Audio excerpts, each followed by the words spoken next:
এই মহুহু বা মহ খেদা উৎসৱটি অসমৰ এটা সংস্কৃতিগত পৰম্পৰাগতভাৱে চলি থকা উৎসৱ। এই উৎসৱটি বিশেষকৈ নামনি অসমৰ এটা অতি গুৰুত্বপূৰ্ণ উৎসৱ। বিশেষকৈ আঘোণৰ আজি পূৰ্ণিমাৰ দিনাখনে সৰু সৰু কণ কণ ল'ৰা ছোৱালীবিলাকে ওলাই আহে মহ খেদাৰ উদ্দেশ্য।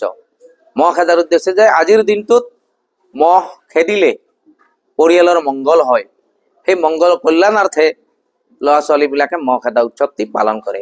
এই উৎসৱৰ এটি বিশেষ তাৎপৰ্যও আছে। আৰু ল'ৰা ছোৱালীবিলাকে সৰু সৰু ল'ৰা ছোৱালীবিলাকৰ মাজত এই উৎসৱটিত ভালুক হয়। পৰম্পৰাগতভাৱে এটা উল্লেখ আছে যে ভালুকে মহ খায়। তাৰ বাবে এই উৎসৱটিত ভালুক হোৱাটো যেন সৰু সৰু কণ কণ ল'ৰা ছোৱালীৰ বাবে এটা বৰ গৌৰৱৰ বিষয় হৈ পৰে। গতিকে আজি এই পূৰ্ণিমা তিথিত আমিও এই উৎসৱটি পালন কৰিছোঁ আৰু ইয়াৰ জৰিয়তে আমি গোটেই অসমবাসীকে অনুৰোধ জনাইছোঁ যাতে উৎসৱ কেতিয়াও লোভ হ'ব নাপায়।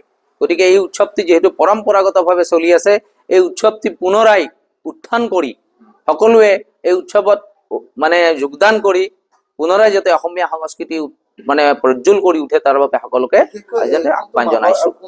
বিশেষকৈ আঘোণ মাহৰ এই পূৰ্ণিমা তিথিটোত এই উৎসৱটি পালন কৰা হয়। আজি আঘোণ মাহত পূৰ্ণিমা তিথি, তাৰ বাবে সকলোৱে কণ কণ ল'ৰা ছোৱালীসকলে ওলাই আহিছে প্ৰতি ঘৰৰ মংগলৰ কাৰণে। শেষত গৃহতে যেতিয়া আঁঠু লয় সেৱা লয় তেতিয়া আশীৰ্বাদ দিয়ে গৃহস্থৰ মংগল হওক কুশল হওক এই কামনা কৰি তেওঁলোকে গৃহস্থৰ পৰা যাতে মহ দাহ সকলো অপায় অমংগল দূৰ হয় তাৰ বাবে কামনা কৰে। এইটো জনবিশ্বাস অনুসৰি অতি প্ৰাচীন কালৰ পৰা মহোহো উৎসৱ হিচাপে চলি আহিছে। আমি শুৱালকুছিবাসী ৰাইজে অসমবাসীৰ লগতে এই উৎসৱটি অতি উলহ মালহেৰে পালন কৰি আহিছোঁ।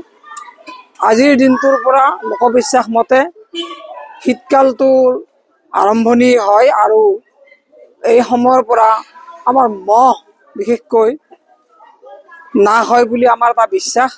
আৰু সেয়েহে সমগ্ৰ অসমবাসীয়ে এই মহোহো উৎসৱটি পালন কৰে বিভিন্ন ধৰণে।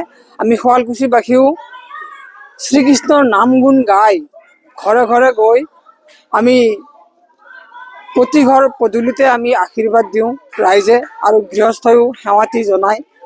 এই মানসৰে আমি এই পবিত্ৰ উৎসৱটি আজিলৈ পালন কৰি আহিছোঁ।